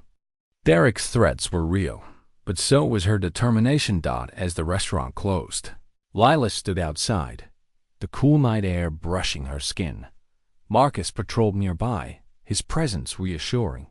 She looked up at the neon sign, its glow steady against the darkening sky. Urban Bistro was her responsibility, her battleground. Derek's note was a challenge, but it was also a mistake. He'd underestimated her again. She thought of Noah, of Mia, of the customers who trusted her. This wasn't just about her. It was about everyone who believed in the restaurant's new path. Lila slipped the key to the office into her pocket, its weight a reminder of her victory over Derek's sabotage. She wasn't the frightened waitress he'd fired anymore. She was a leader, and she'd fight to protect what she'd built. As she walked to her car, the city's lights flickering around her, a quiet fire burned in her chest. Derek could scheme, threaten, and whisper from the shadows, but she was ready. The past could echo all it wanted. She'd drown it out with the future she was building. The late morning sun streamed through the large windows of the same quaint Atlanta cafe where Lila Harper had first met Vincent Cole weeks ago. The air was warm with the scent of fresh coffee and buttery pastries, the soft jazz from hidden speakers, blending with the murmur of patrons, a writer tapping at a laptop, a couple sharing a croissant. Lila sat across from Vincent, her hands folded on the wooden table, a single daisy in a small vase between them. Her navy blue manager's uniform was swapped for a simple blouse and jeans, but the weight of her role at Urban Bistro clung to her, a quiet strength in her posture. Vincent, in a crisp gray suit, stirred his black coffee slowly, his sharp eyes studying her with the same intensity she'd felt that first day. The memory of Derek Vaughn's threatening note still lingered, but today, Vincent had called her. Here for something else, something bigger. Urban Bistro was thriving under Lila's leadership. The restaurant's turnaround had become a local story, with customers flocking to experience its fair service and warm atmosphere. Clara's book club had made it a weekly haunt, and Ellen Carter's glowing review had drawn new faces, their praise echoing in online forums. Employees, even the skeptical ones, had begun to trust Lila's vision, with Mia blossoming at the register and Ethan proving himself through steady work. Yet Derek's shadow loomed. His note, sent to Lila's apartment, had been a stark reminder of his refusal to let go. Vincent's security measures, including Marcus's patrols, had eased her fears, but Lila knew the fight wasn't over. Still, as she sat in the cafe, the possibility of a new challenge sparked in her chest. Vincent set his cup down, his voice calm but purposeful. "You've done remarkable work at Urban Bistro," he said, his faint smile carrying approval. "The numbers don't lie, revenue's up, customer satisfaction's through the roof, and the staff is more cohesive than I've ever seen. You've turned that location into a model for the chain." Lila nodded, warmth spreading through her, but she sensed more coming. "Thank you," she said, her voice steady. "It's been a team effort." Vincent leaned forward, his eyes locking onto hers. "It's been your effort, Layla. That's why I'm here." He paused, letting the words settle. "I want you to oversee multiple Urban Bistro locations in the Atlanta region, not just yours, but 3 others. You train managers, implement your systems, and ensure the culture you've built spreads across the chain." Lila's breath caught, the offer hitting like a gust of wind. Managing one restaurant had been daunting enough. Overseeing multiple locations was a leap she hadn't imagined. Her mind raced new teams, new challenges, new stakes. "That's huge," she said, her voice tinged with awe and hesitation. "I'm not sure I'm ready for something that big." Vincent's smile widened slightly, as if he'd expected her doubt. "You weren't sure you could manage one restaurant either," he said, "but you did, and you exceeded every expectation. I'm not asking you to do it alone. You'll have support, resources, my full backing. But I believe you're the one to lead this." Lila's fingers tightened around her coffee cup, the warmth grounding her. She thought of the past weeks, the sabotage, the confrontation, the late nights rebuilding trust. She'd faced Derek's schemes and won, but this was different. This was a chance to shape not just one restaurant, but an entire network, to make fairness and integrity the standard. Doubt whispered, but so did her resolve, strengthened by every battle she'd fought. "Okay," she said finally, her voice firm. "I'll do it." Vincent nodded, sliding a folder across the table. "Good. This outlines your new role training protocols, timelines, the works. We'll start next week." He stood, smoothing his suit. "You're building something bigger than yourself, Lila. Keep going."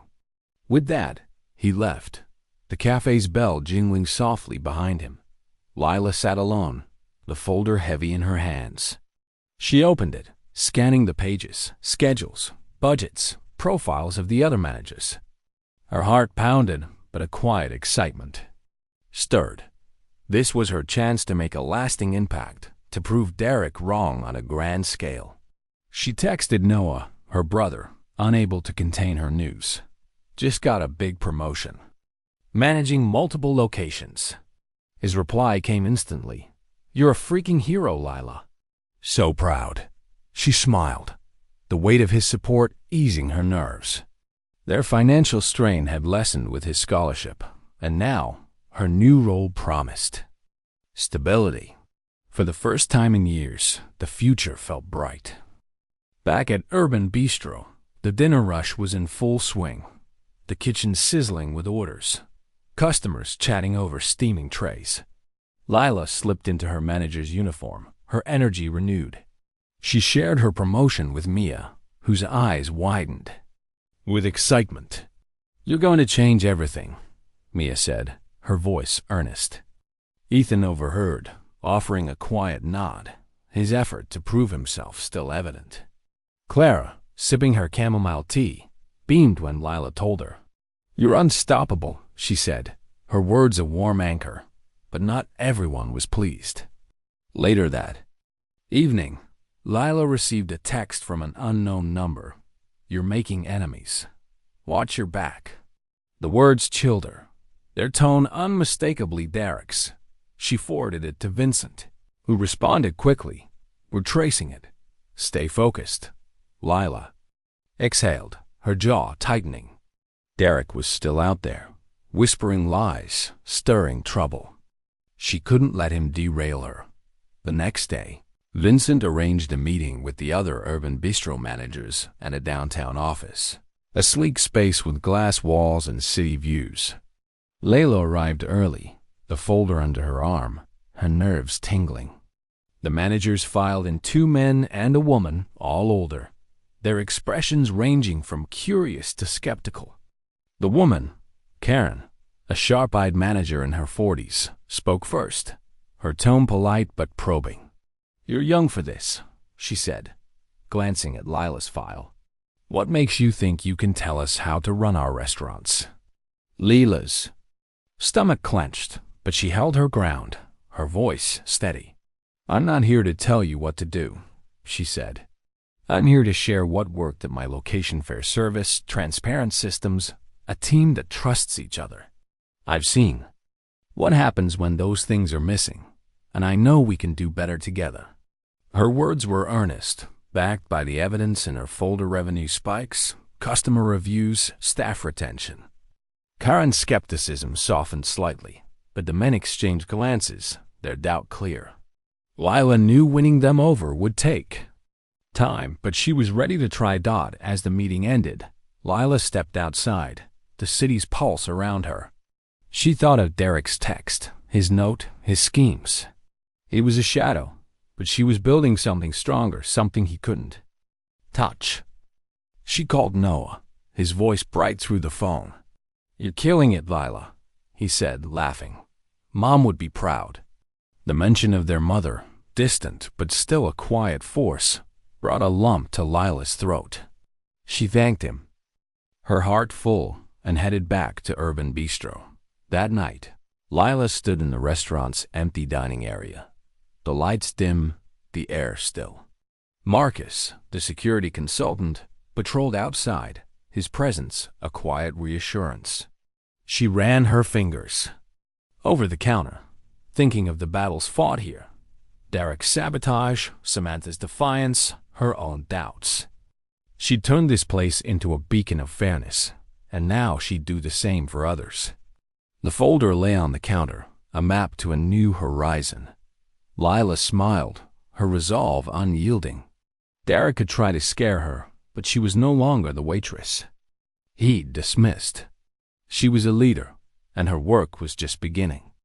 The evening sky over Atlanta was a deep indigo, streaked with the last traces of a fiery sunset.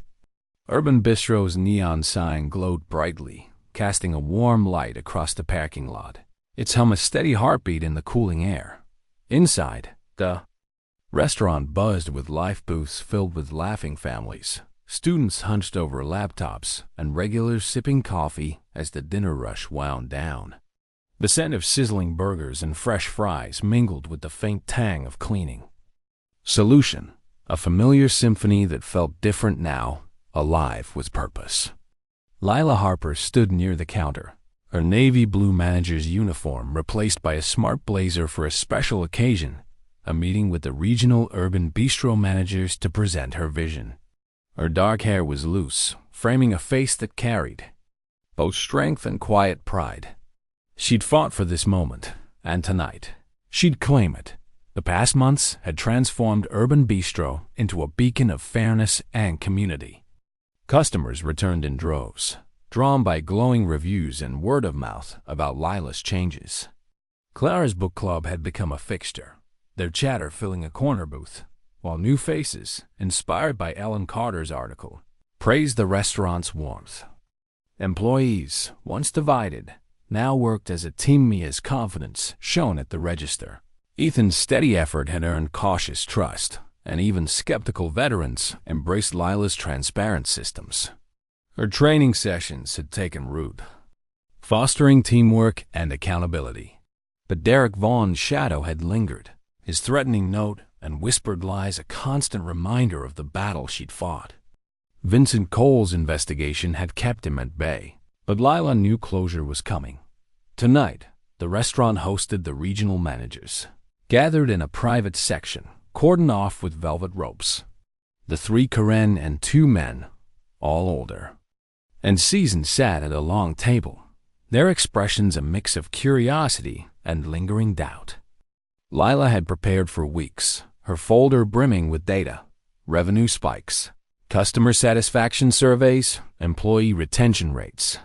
She stood before them, her voice clear and confident, the weight of her journey fueling her words. Urban Bistro isn't just a restaurant, she began, her eyes sweeping over the group. It's a place where people come to feel valued, customers, employees, everyone. I've seen what happens when that's missing. Favoritism, mistrust, chaos. But I've also seen what's possible when we prioritize fairness and respect. She clicked through a presentation on a portable screen, highlighting her Atlanta location's success: 30% revenue growth, a 95% customer satisfaction rate, and a staff turnover drop to near zero. She outlined her plan for the region: standardized training, transparent tip systems, and regular audits to prevent sabotage like Derek's. Karen, the sharp-eyed manager who'd once questioned Lila's youth, leaned forward, her skepticism softening. "Your numbers are impressive," she said, her tone measured. "But scaling this across locations won't be easy. How do you handle resistance?" Lila smiled, unfazed. "I've faced resistance before," she said, her voice steady. "You don't overcome it by forcing change. You do it by showing results.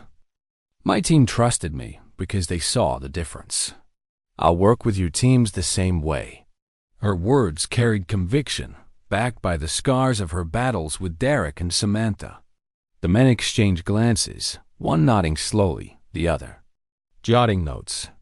Karen's lips curved into a faint smile, a sign of hard-won respect. By the meeting's end, they agreed to a trial run, with Lila overseeing training at their location starting next month. As they left, Karen lingered, shaking Lila's hand. "You've got something special," she said. "Don't lose it." The restaurant returned to its usual rhythm, customers unaware of the milestone just achieved. Lila stepped behind the counter, helping Mia with a late order, her heart full.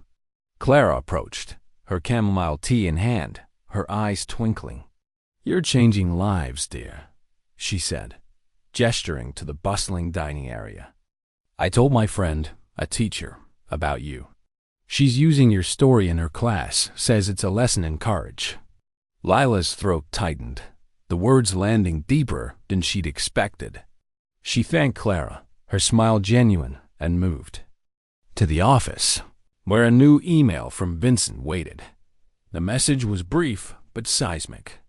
Derek's been banned from the industry. Evidence of his collusion with a rival chain payoffs, sabotage plans was conclusive. He's facing legal action and won't trouble you again. Lila exhaled, the weight of his threats lifting like fog.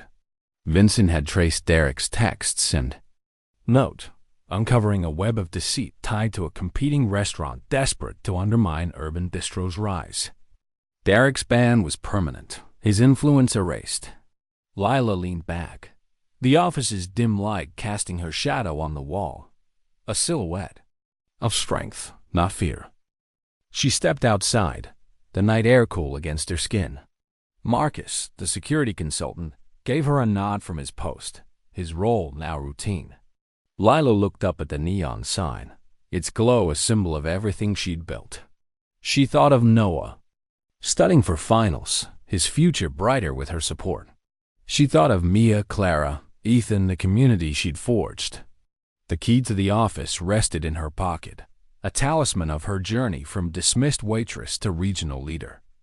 Derek had called her nothing, but she'd proven him wrong. Urban Bistro wasn't just a restaurant anymore. It was a legacy, and she was its architect. Lila stood beneath the sign, the city's lights twinkling around her. If I can change this place, she whispered to herself, I can change anything. The words were a promise, a spark for the road ahead. She turned back inside, ready for the next order, the next challenge, the next horizon. Lila Harper's story is a powerful testament to the strength of the human spirit, the value of integrity, and the impact of standing up for what's right. At its core, this tale embodies humanistic values, the belief in every person's worth, the power of community, and the courage to challenge injustice.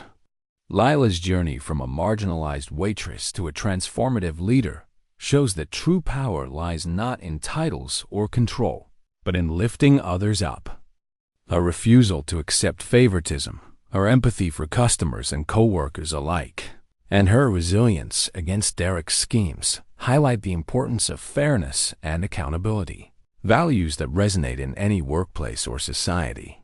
The lessons are clear. First, integrity is a choice, even when it's costly. Lila's act of serving Vincent fairly, despite the risk, set her path. Second, leadership is earned through action, not imposed. Lila won her team's trust by showing results, not demanding loyalty. Third, no one is too small to make a difference. Lila's story proves that one person's courage can ripple outward, changing systems and lives. Finally, community matters. From Clara's quiet support to Mia's bravery, every voice strengthened. Lila's fight. We all face moments when the world feels unfair, when standing up seems impossible. Lila's story asks, what would you do in her shoes? Share your thoughts below. Have you ever fought for what's right against the odds? Your story could inspire someone else. If Lila's journey moved you, join us at Legacy Stories for more tales of courage, justice, and transformation. Subscribe to our channel to catch every new story and hit the notification bell so you never miss an update. Together, let's celebrate the legacies that remind us what it means to be human. Thank you for being here, and we'll see you in the next story.